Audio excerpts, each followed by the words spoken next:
it. Let me share the screen. First of all, let's go over with how did you think the exam was? Was there any surprises? I mean, I've changed up all of the math questions, that's for sure. But besides that, it's just about the same things. I think maybe one question we didn't cover all that well and probably will be given back. But besides that, I think the exam was a good exam. So this week you do have the CJ Sims, the Reese Diaz. There was a problem with the date. I have already corrected that. And Kimberly, thank you. I think you're the one who was giving me the heads up. So I went back and I checked it. You know, I appreciate your help. I'm not perfect. That's not who I am or nursing is. We just try to be the best we can be. So I always appreciate help from anybody. Okay. So let's go ahead. Let's do the Cahoots. And I think it's pretty darn good for you. I think I've covered a lot. 33 questions. So we're going to still get you out about on time, which is, you know, my goal. It's Friday night, right?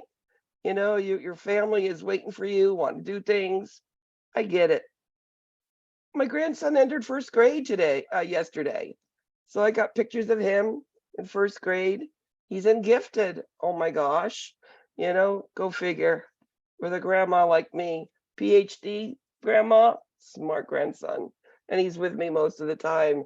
Um, he's Nana's special little sweetheart and Pop Pop too. So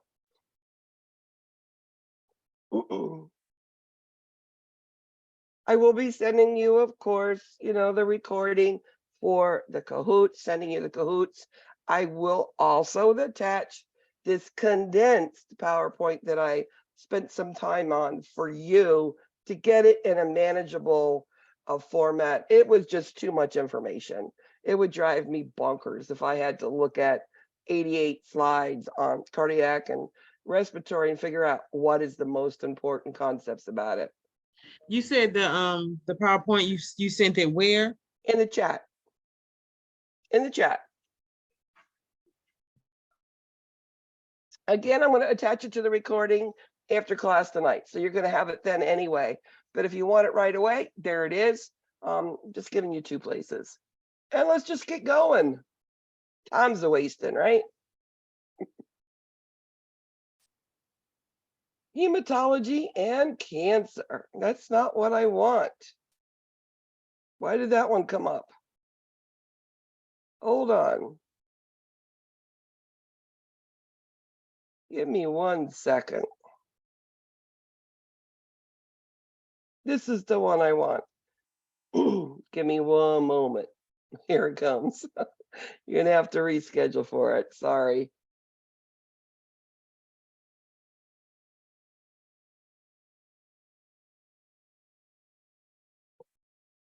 There's your game pin.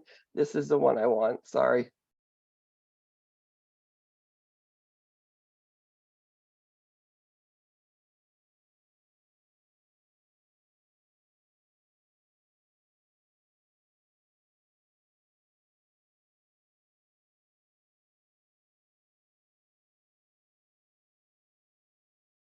Who wants to win today? Yeah, Kimberly does. I know you do. Garshell always does. Whitney, let's just get going. Just do your best. Think about it, and I think you'll be fine. So respiratory and cardiac, two of the hardest parts of nursing. So acute coryza is another name for what? Anybody have a chance to read the chapters before today, before an exam? I mean, I'm a realist. I understand you want to study for your exam, and I get that. Remember, respiratory, cardiac are the most focused two places that you are going to see on exams, on HESCs, on NCLEX, okay? So make sure you do look at that PowerPoint also. Important. Coryza is a common cold. Simple as that.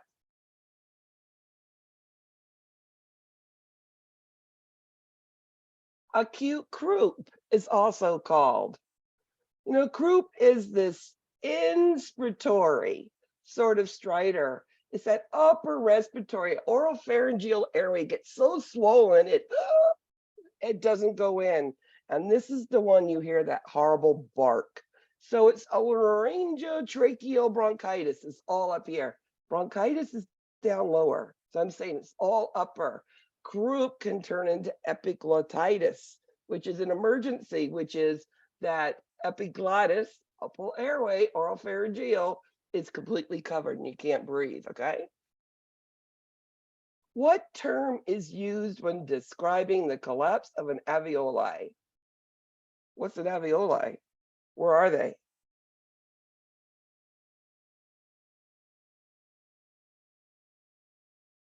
These are things that we don't want to occur postoperatively, and that's why we do deep breathing and coughing postoperatively, right?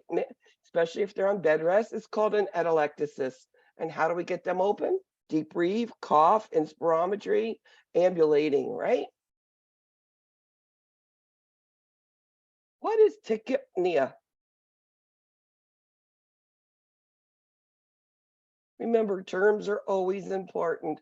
Always look at the terms in the front of your chapters and go, okay, let me look at them and know them. If you know the terms, you can always answer a question, okay?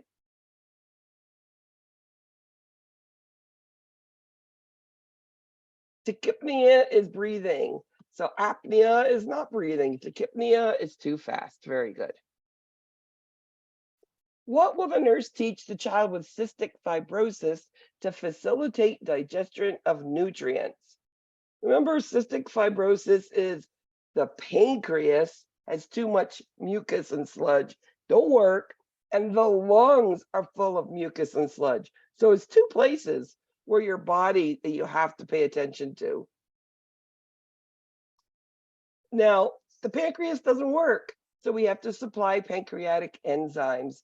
So yes, we need to take them with your whatever you eat, and snacks, because that will help you digest, because you will not digest fat.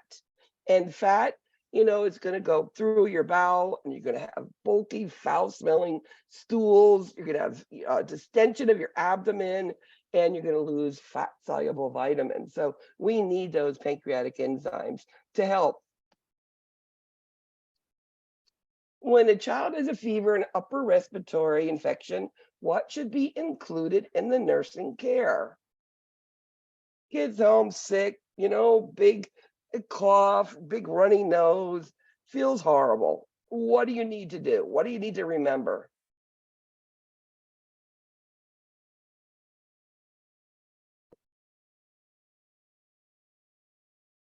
So remember, fevers tend to take fluids and burn them up, and you need more, right?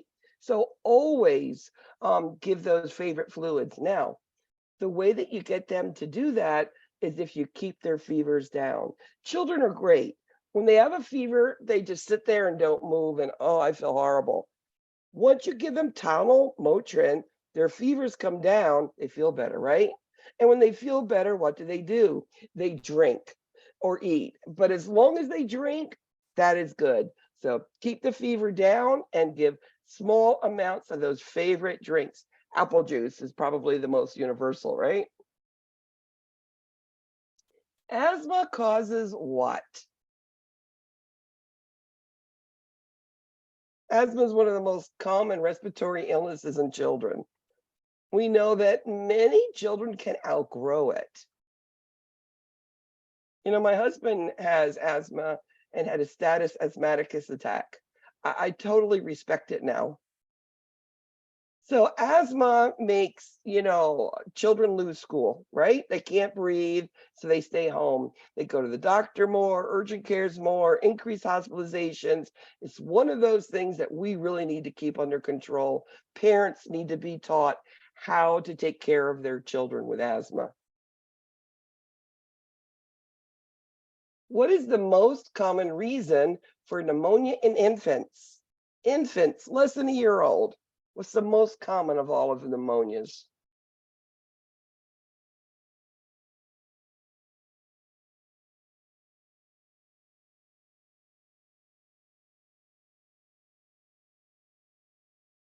and that's RSV.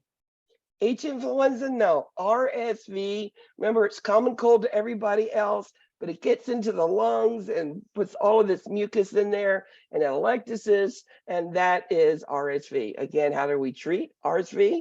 Tylenol, Motrin, fluids, rest, and good respiratory care. Might need aerosols at that point and keep the temperature down. Which congenital cardiac defect causes increased pulmonary blood flow? Now, this is a chapter you really need to go look at, or you really need to look at the PowerPoint that I've given you in a condensed form. So we have a normal blood flow, comes in the right side, right atrium, right ventricle, up into the lungs. Well, if there's a hole between the atrium or the ventricle, blood goes from the left side, shunting from the most flow to the least flow, right side, and it goes back up into the lungs. Just like the ventricles, if it goes get to the ventricles, that flow is bigger than that blood just gets back to the right side. So shunts from high flow or, a lot of movement to least flow. So it always goes back to the right side. What's on the right side? Pulmonary artery right to the lungs. So PDA, ASD, VSD. And that PDA is what we call fetal circulation. And that connects aorta to the pulmonary artery. So it is a direct connection to those lungs.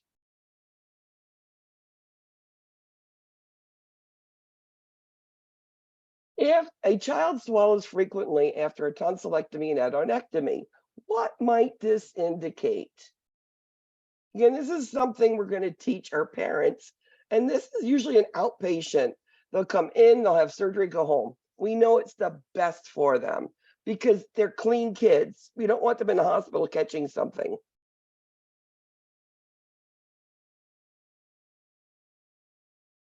It's probably they're bleeding. Think about where the tonsils are. They're the back of the throat. They take and cut them and cauterize them, and big scabs are left there. And it doesn't take much to pick off a scab, right? Maybe just, right? Because of the pain there, and it could pick off a piece and they'll start dripping blood. And I've seen children a week out of surgery go into throwing up big clots of blood and go into hemovolemic shock, right? Or bring right back to the trauma room and give fluids to resuscitate. So they can bleed. And one of the first signs is that swallowing. And that is probably blood back there. Signs and symptoms of respiratory distress. What do you see? You have a kid, acute asthma attack. What are they going to look like? What do you know about respiratory and distress? It's part of med surg here too. So they're going to be tachypnic, and because they're not getting oxygen, right? That's that confusion, the restlessness, right? You don't have oxygen, your brain doesn't get it, you're going to be restless and confused. And then you're either going to hear some sort of respiratory noise, wheezing, rhonchi, or rales. Bradycardia is late signs of respiratory distress. And if you're in respiratory distress and bradycardic, you better call that physician. That child is going to crash and burn on you very, very quickly. You're going to probably end up intubating that child, okay? What is an acceptable oxygen saturation for a child? Where does it need to be okay? Oh, I spelled acceptable wrong.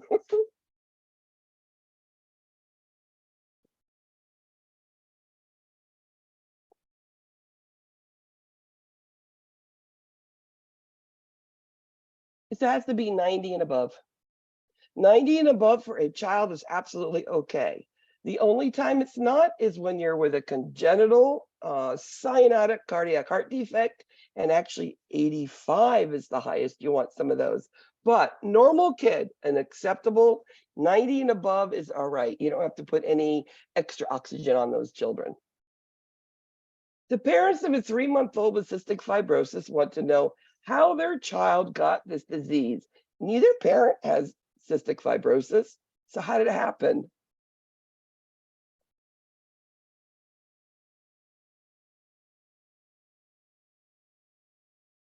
I mean, this is the same if a child gets sickle cell disease. Same scenario set up here. Both parents have to carry it. They have to be carriers of the gene, both parents. And if they do, then their child can. Some parents don't even know they're carriers, okay? And that's why the signs and symptoms of cystic fibrosis, like no stooling as a newborn, called meconium ileus, they don't stool, they don't poop at all. It's one of the things they'll look for in cystic fibrosis. They'll do a sweat test. And if they find it, then they're going to have to treat the kid with the enzymes and, of course, good pulmonary care. Which fluids are most appropriate for a I may 5-year-old have to child leave and come back. with asthma experience dyspnea and fluid loss?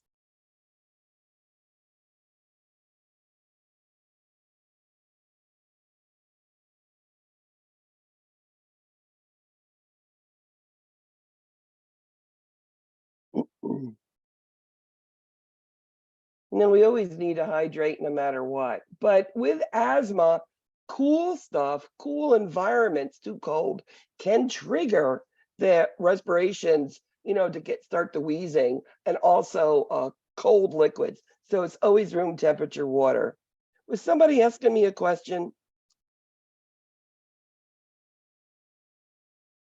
Okay. How long after a smoke inhalation injury are patients at greatest risk for pulmonary edema? And you know something, I could look at this question and say, how long after submersion drowning can you have a child go into respiratory distress? It's the same numbers, actually.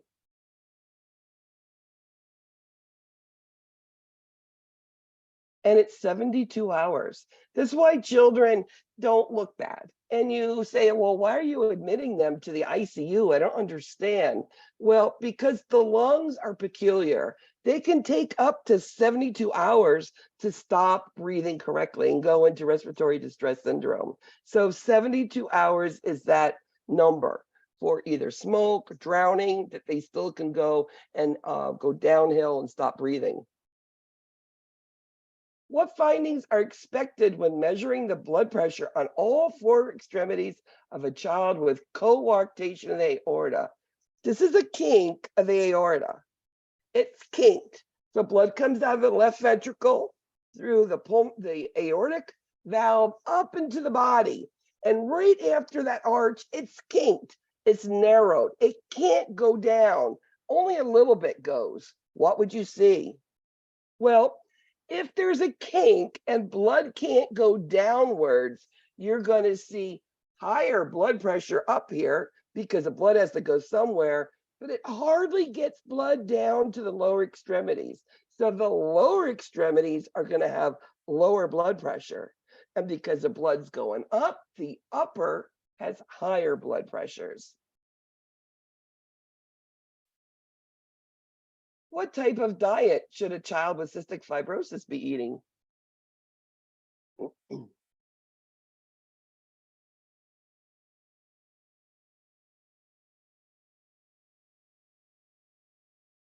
So what is the nutrient that children with cystic fibrosis have a hard time digesting because of the pancreas and because they're on pancreatase capsules as fat? So you don't want a lot of fat because that's going to cause them to have a lot of gas, right? You want high in sodium because they're losing it out their skin like crazy. You could lick their skin actually, and you could taste salt. I'm never telling you to lick a child's skin, okay? But if you did, if you knew someone and you licked them, then you would taste salt, okay? So never, never stop the salt shaker on these children. And protein is good. It aids in, healing, and it's a good nutrient. Carbs is just sugar. Protein is a better, actually, choice.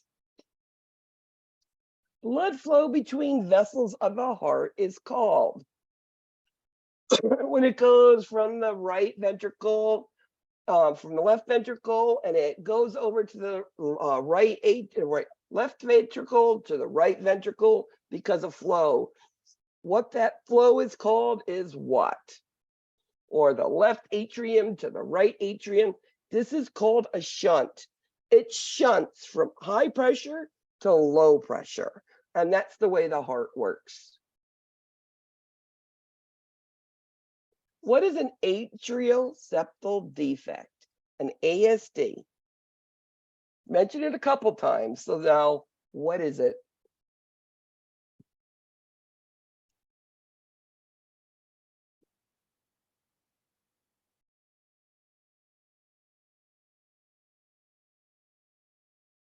It's an opening between the upper chambers, ASD, atrial septum, and the ventricular septum. And it opens at the upper chambers. And again, it goes into the left atrium. The pulmonary blood flow feeds that left atrium. There's a lot of blood flow. That right atrium, blood just comes back there after the heart beats. It's the end of the blood flow, right?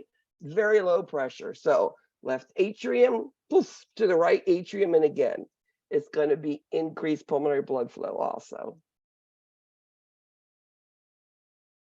Why do children with tetralogy of Fallot favor a squatting position? Tetralogy of Fallot, most common cyanotic cardiac defect, where all of a sudden they have these TET spells, where that pulmonary artery stops getting blood to the lungs. So there's no oxygenation going on and they turn blue. These are blue spells. These are TET spells. If you're an infant, you're going to do a knee chest on that child immediately. This happened to me one night at 5 o'clock in the morning. I was just washing this child's face, changing them and turning them, and they went in TET spell. And this little boy, his name was Nathan. I'll never forget him. He went from O2 sats of 100 to 0. I mean, it was 10. I might as well be 0. And I did the knee chest and it worked. Older children just normally just sit. It just pushes the pressure from the abdomen up to the chest. It changes pressure and it pops open that pulmonary artery and then lets blood flow. Which comment by the parent of a 1-month-old infant would concern the nurse about a possible congenital heart defect? Now, not all defects are known immediately at birth. Some of them pass by and these children go home. So it's through assessment only and what parents tell us that we figure out what's happening. This happens a lot with coarctation of the aorta. I've seen it numerous times. And the whole thing is they tire out during feeding. If the heart is overworking for whatever reason, they don't have energy, right? They don't have energy, they don't want to eat. The other thing we'll see is decreased weight loss. That's why we do height and weight on every visit, right? We want to make sure that child is growing accurately. If they're not, we're going to figure out why. And if the parent says that, we know it's probably cardiac defect. What does the nurse explain that a ventricular septal defect will allow?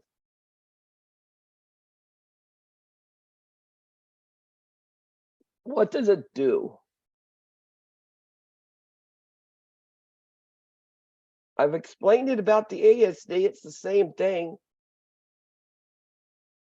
but it's just on the lower ventricles. Remember, the left side has a lot of pressure. There's actually 4 pulmonary veins from the lungs that feed that left atrium. So the flow is big. Remember the right side, the blood just gets there after going through the whole body. There's no pressure there at all. So it goes from left to right, and then it goes back into the pulmonary system. ASD, VSD, PDA, extra blood flow to the pulmonary system. What is a non-invasive procedure to determine if a heart is structurally normal and to find a murmur?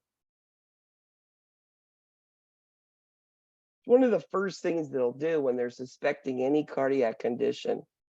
And once they do this and find something, This kid's going for a cardiac catheterization, guaranteed. It's called an echocardiogram. The cardiogram just shows like how the beats of the heart is beating. Doesn't really tell us much, but the echo tells us blood flows, and we can see all of the structure with it. So echocardiogram, non-invasive. It's just like an ultrasound, same thing, but of the heart. Rheumatic fever causes which inflammation?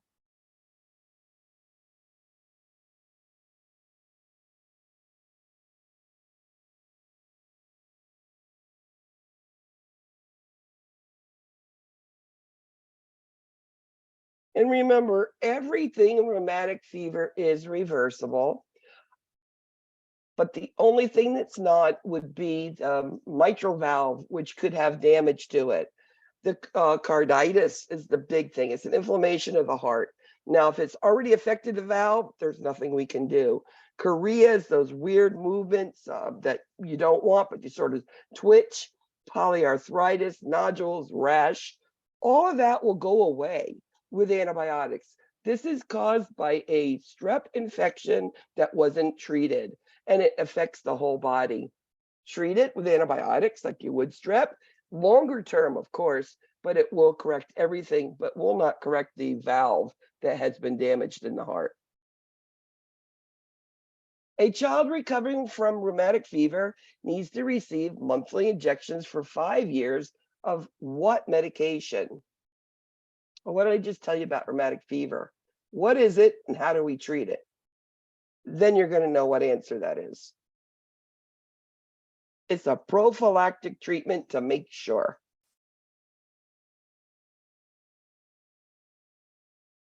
And it's penicillin. Penicillin. Prednisone is for inflammation. Okay, rheumatic fever has nothing to do with inflammation. Rheumatic fever is strep throat that's affected the body.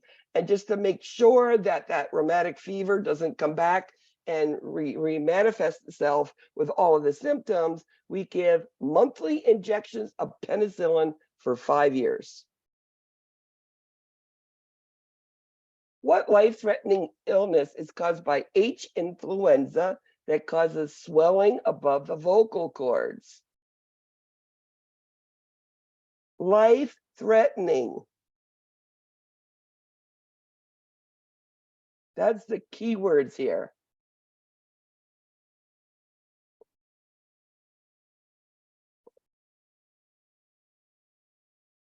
And that is epiglottitis.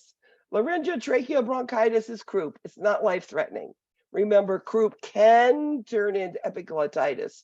Epiglottitis is when the epiglottis is covered, they can't breathe. It's inspiratory, nothing's going in, and that's above the vocal cords. It's on the epiglottis. This is the one that you need to have some emergency respiratory treatment, an intubation tray. You also need a tracheostomy tray at bedside. They can not breathe, and sometimes you have to use it. The nurse should prepare for an emergency intubation when caring for a child with what diagnosis?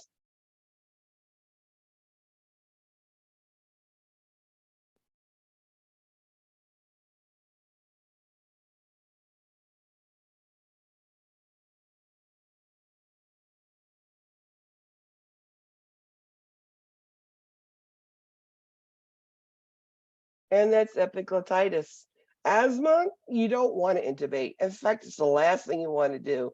Kawasaki disease is nothing to do with the lungs. It's all about the vessels in the body, especially coronary arteries.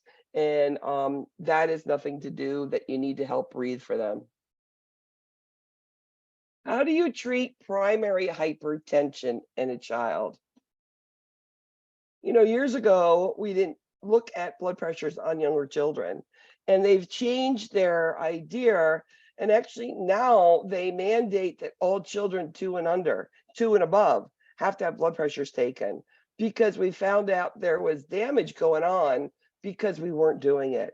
So we want to make sure they're up, they're moving, they're outside, exercising, and then of course the DASH diet. And the DASH diet, encourages fresh fruits and vegetables and, better stuff, less fat, less salt. So put those both, usually they need no medication at all. What congenital heart disease is diagnosed with an aortogram, which is the one with the aorta? I just told you about it.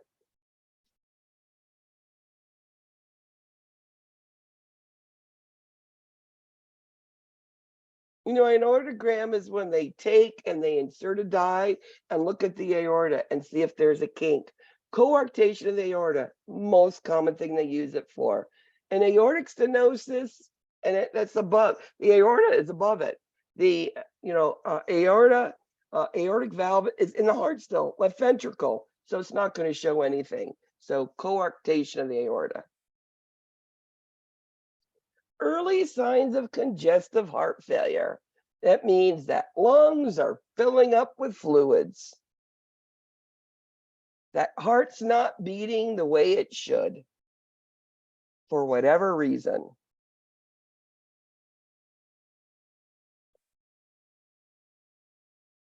Now, usually congestive heart failure is somehow this child is gaining fluids. And that's how we're going to do those daily weights, right? Daily weights, intake output on any cardiac child is really important. If we're seeing weight going up, 3/4 of a pound in one day is a lot for a child. And then tires out when feeding. Their lungs are full of fluid. They can't breathe. Tachycardic, dyspneic, and tachycardic when asleep. That means just at rest, they're still working hard. So all the above. How are we going to treat it? Well, we're going to give digoxin. Let's slow or strengthen the heart. Let's give something to get rid of that fluid, furosemide, right? And maybe something to make something else to help the heart, a beta blocker or something, depending what the doctor wants. But how are we going to monitor it? Daily weights, intake, output. Those are very important. What is the difference between HDL and LDL?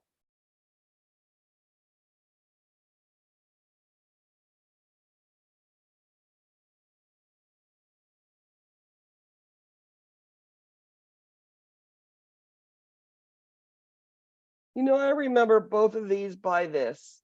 HDL, H is healthy. LDL, L is lousy. So HDL, it reduces risk, and LDL increases the risk. You want healthy cholesterol, HDL, not the lousy one, LDL. That's the way I remember it. Hyperlipidemia is what?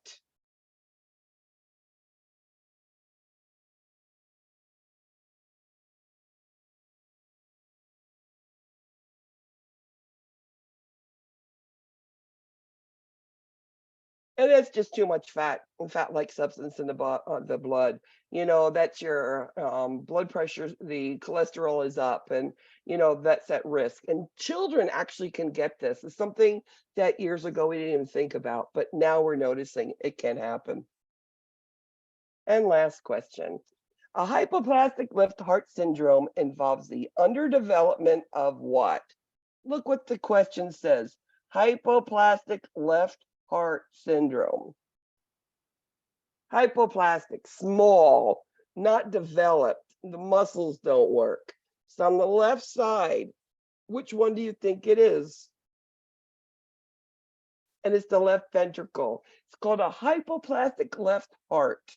And it's the ventricle is small. There is no engine for the heart. The most severe of all cyanotic heart conditions, and it is congenital. And these children end up with 3-stage surgeries, and many of them end up with a transplant. Some of my favorite patients were hypoplastic left hearts. See how we did. AMG, number 3. Number 2, RNs. There you go, Garshell, again, right? Yeah, you need to do it. Yeah, look at you, Smiley. Good for you. And Katie and BAS. Good job, guys. So anyway, I will be giving out your scores tomorrow. I mean, overall, they were not bad. I appreciate, everything you do to do the best. I will be sending out the recording, and I will send out the other PowerPoint with it, so you'll have it, okay? And I'll send the cahoots with it. So you all have a great night. Thank you. I know it's Friday. Have a good weekend. You guys take care.